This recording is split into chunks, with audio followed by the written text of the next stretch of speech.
నమస్తే, welcome to PM7 భక్తి channel. నవరాత్రుల్లో భాగంగా 3వ రోజు అమ్మవారి అవతారం గురించి, అలాగే అమ్మవారి పూజా విధానం, అమ్మవారికి నివేదించే నైవేద్యాల గురించి అడిగి తెలుసుకునే ప్రయత్నం చేద్దాం. నమస్తే గురువుగారు. సమస్త సన్మంగళాని భవంతు. శ్రీమాత్రే నమః. గురుగారు, నవరాత్రుల్లో భాగంగా 3వ అవతారం అమ్మవారి విశిష్టత ఏంటి గురుగారు?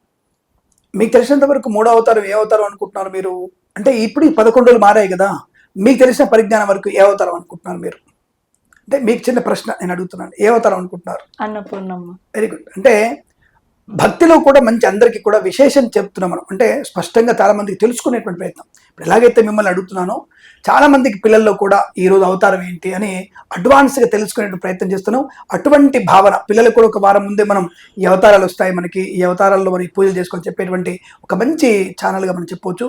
అందుకే PM7 ఛానల్ వారికి, భక్తి ఛానల్ వారికి ఒక మంచి ఫీడ్బ్యాక్ కూడా బాగా ఉంటుంది. సో అటువంటి భాగంలో మనం మీరు అన్నట్టుగా 3వ రోజు అన్నపూర్ణాదేవి అవతారం. అన్నపూర్ణే సదాపూర్ణే శంకర ప్రాణవల్లభే జ్ఞాన వైరాగ్య సిద్ధ్యర్థం భిక్షాందేహి చ పార్వతి. అమ్మ, జీవంలో మనకి పరమార్థ చింతన ఎక్కువగా ఉండాలంటే జీవం బలంగా ఉండాలి. జీవం బలంగా ఉండాలంటే శరీరం బలంగా ఉండాలి. ఆ శరీరం బలంగా ఉండాలంటే అన్నం అనేటువంటి ఆధారం లోపలికి వెళ్ళాలి. అటువంటి అన్నముని సాక్షాత్తుగా పరమేశ్వరుడు కూడా దానం ఇచ్చినటువంటి శక్తి అమ్మవారిదే. అహోలక్ష్మ అనేటువంటి బాధపడుతున్న సమయంలో అన్నపూర్ణాదేవిగా శివుడికి సాక్షాత్తుగా అన్నం పెట్టింది ఆవిడ, తల్లిగా అన్నం పెట్టింది ఆవిడకి. అటువంటి స్థితి అన్నపూర్ణాదేవి. అంటే ప్రతి జీవికి కూడా ఆహారం చాలా ముఖ్యమైనటువంటి పదార్థం. కాబట్టి ఆహారం ఉంటేనే చైతన్య శక్తి బాగా పెరుగుతుంది. అంటే శరీర చైతన్యం ఉండాలిగా, దేవుని అన్నం పెట్టాలి, చేయలేవాలిగా, దేవునితో మాట్లాడాలంటే మనకి మాటలు రావాలిగా, మాటలు చేతలు రావాలంటే లోపల పదార్థం ఉండాలి, అంటే అమ్మవారు ఉండాల్సిందే. లోపల అమ్మవారు అనేటువంటి ఆత్మ చైతన్య జీవ స్థితి ఉంటేనే భగవంతుడు ఇంకేదైనా ఉంటుంది. అటువంటి జీవ చైతన్యాన్ని కలిగించేదే ఈ అమ్మవారు అన్నపూర్ణాదేవి. కాబట్టి ఈ అన్నపూర్ణాదేవిని మనం విశిష్టంగా పూజ చేసుకోవాలి. ఇక్కడ చాలా మందికి తెలియదు ఏంటంటే, అన్నపూర్ణాదేవి అలంకరణలు కాకుండా ప్రతినిత్యం కూడా ఆడవాళ్ళ ఇంట్లో విశేషంగా అన్నం వండిన తర్వాత అక్కడ అగ్నిదేవుడికి కాస్త 2 మెతుకులు అన్నం పెట్టండి. అవును, కొందరు పెడతారు. తప్పకుండా అక్కడ పెట్టేసి అంటే అగ్నిదేవుడికి సమర్పణ చేయాలి. అది కొంత ఇప్పుడు ప్రపంచంలో మన యూట్యూబ్ ఛానల్ ద్వారా వచ్చిన విశేషంగా తెలుసుకొని అందరూ పెట్టే ప్రయత్నం చేస్తున్నారు. అంటే అగ్నిదేవుడికి ఆహారం నైవేద్యం పెట్టడం. ఆ తర్వాత ఈ రోజున మీరు అంటే అన్నపూర్ణాదేవి ఉత్సవం రోజున, అవతారం రోజున తప్పకుండా ఇంట్లో మీరు పాలు పొంగించండి. అంటే కొత్త ఇంట్లో మనం పాలు పొంగించినట్టుగానే మీ ఆడపిల్లల చేత, లేదా మీ ఇంటి ఆడపడుచు చేత, లేదంటే మీ భార్యనే మీ ఇంటి లక్ష్మీదేవి కాబట్టి ఆవిడ చేత పాలు పొంగించండి. అంటే ఆ యొక్క అగ్నిహోత్రుడికి ఈరోజు చాలా విశేషమైనటువంటి సంతృప్తి కలిగే అవకాశం. అంటే అమ్మవారి చేత అగ్నిహోత్రుడు కూడా అన్నం తిన్నటువంటి ప్రయోజనానికి పొందుకుంటాడు. వీలైతే తప్పకుండా ఈరోజు శ్రీ సూక్త హోమాన్ని కూడా చేసుకోండి. అగ్నిదేవుడికి నెయ్యి అంటే చాలా ఇష్టం కాబట్టి అటువంటి ఆజ్యం అనేటువంటి పదార్థం చేత ఆ యొక్క అగ్నిహోత్రుడికి నైవేద్యంగా హోమం కూడా చేసుకోవడం మంచిది. వీలైతే 9 రోజులు 10 రోజులు చేసుకోండి. చండీ హోమం చేసే ప్రక్రియ ఉంటే మంచిది, దానిలో ప్రయోజనం కూడా బాగా ఉంటుంది, ఇబ్బంది లేదు. అలాగే మన చండీ అమ్మవారి గురించి చెప్పుకున్నాం మనం. ఆ చండీ అమ్మవారు రోజైనా సరే మీరు చండీ హోమం చేసుకుంటే ఇంకా విశేషమైనటువంటి ప్రయోజనాన్ని పొందుకోవచ్చు. ఈరోజు పాలు పొంగించడం వల్ల మనకి క్షీరం యొక్క నైవేద్యం, అంటే ఆవు పాలు నైవేద్యంగా అగ్నిహోత్రుడు స్వీకరించి అన్నపూర్ణాదేవి అనుగ్రహాన్ని మనకి ఎక్కువ కలిగిస్తాడు. కాబట్టి తప్పకుండా మీరు ఈరోజు ఈ అన్నపూర్ణాదేవి అవతారంలో ఆ యొక్క అగ్నిదేవుడిని కూడా పూజ చేయడం చాలా మంచిది. అలాగే అమ్మవారి యొక్క అనుష్ఠానం చేయడం వల్ల, అంటే అమ్మవారిని పూజ చేయడం వల్ల జీర్ణ సంబంధమైన అనారోగ్యాలు తొలగిపోయి జీవ సంబంధమైనటువంటి వీర్య ఉత్పత్తి బాగా పెరగడం, అండోత్పత్తి బాగా పెరిగే అవకాశం కూడా తప్పకుండా ఉంటుంది. కాబట్టి ఈరోజు మీరు ఆవు పాలు అమ్మవారికి తప్పకుండా నివేదన చేసి ఆవు పాలు తాగాలి, తప్పకుండా గుర్తుపెట్టుకోండి. అలాగే కొంతమంది సగ్గుబియ్యం పాయసం కూడా చేస్తుంటారు.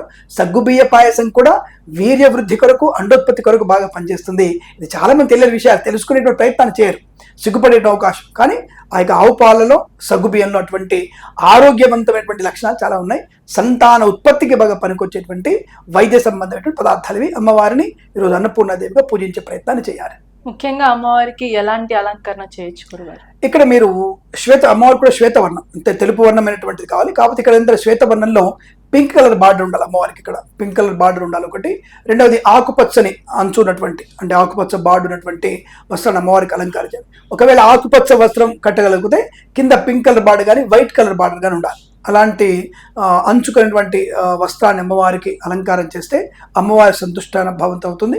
మనకి అనుకూలంగా ఆయుష్ని, ఆరోగ్యాన్ని కలిగించే అవకాశాలు కూడా బలంగా ఉంటాయి. అవి కట్టకపోతే ఇవ్వడాలని అనకండి, కట్టకపోయినా ఇస్తుంది, ఇది కట్టే విధానం, ఇది మీకు కట్టగలిగితే ఇవి కట్టండి అని చెప్పడం అంతవరకు. పూజా విధానం గురువు గారు, అమ్మవారిని ఏ విధంగా స్తుతించవచ్చు? తప్పకుండా ఈరోజు మీరు పంచామృతంతో అభిషేకం, ప్రతినిత్యం కూడా పూజా విధానం ఒకటే ఉంటుంది. అంటే పంచామృత అభిషేకము, విశేషంగా ప్రతిరోజు లలిత సహస్రనామ పారాయణ. గాయత్రీదేవి రోజున పండుగ రోజున 11 సార్లు లలిత పారాయణ చేసుకోవాలి.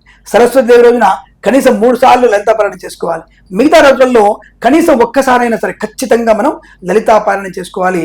అలా మనం రోజు అమ్మవారిని శ్రీచక్రార్చన కానీ, ఫోటో దగ్గర అష్టోత్తరం చదువుకోవడం కానీ, కుంకుమార్చన కానీ, అమ్మవారిని పూజించి ఉదయము సాయంకాలం దీపారాధన, ధూపము, దీపము, షోడశ ఉపచార పూజ, శ్రీ సూక్త విధానంగా అమ్మవారికి పూజ చేసుకునే ప్రయత్నాన్ని, దుర్గా సూక్తం ద్వారా అమ్మవారిని పూజ చేసుకోవడం, అష్టోత్తరాలు చెప్పుకోవడం, సుగంధ పరిమళ ద్రవ్యాలన్నీ కూడా అమ్మవారికి తప్పకుండా నివేదన చేసి, అంటే అమ్మవారికి ధూపం వేసి ఆనందాన్ని పొందుకునే ప్రయత్నాన్ని చేయాలి.